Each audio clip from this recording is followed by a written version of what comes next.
There's no US ambassador in Sierra Leone to report on the fight against Ebola. Nor in Turkey, which is on the front line of the war the US has declared against ISIL fighters. And no US representation in Bahrain, which hosts the US Fifth Fleet, one of the most powerful projections of US foreign policy. US ambassadorial posts sit vacant around the world. The reason? Republicans in the Senate are intentionally blocking hearings for more than 60 Foreign Service nominees, along with President Obama's suggestions for judges, cabinet secretaries, even the Surgeon General.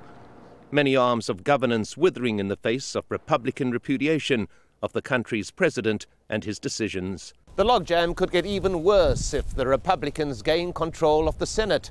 Together with what is likely to be a renewed majority in the House, the Republicans could have the power to effectively shut down the president's attempts to exercise crucial areas of foreign and domestic policy during his last 2 years in office.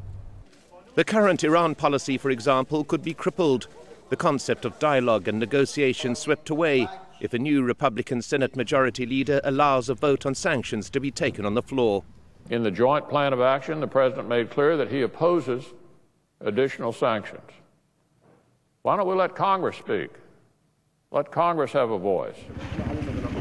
And a Republican-led Armed Services Committee, for example, would demand a far more muscular policy in areas like Syria and Iraq. The President of the United States said that if Syria crossed the red line, the use of chemical weapons, we would have to respond, and obviously we didn't. Despite the fact that so many generations of soldiers have been killed abroad, foreign policy seldom becomes part of the US election debate. But in this autumn of discontent that marks the beginning of the end of the Obama era, foreign policy has been made a central domestic issue.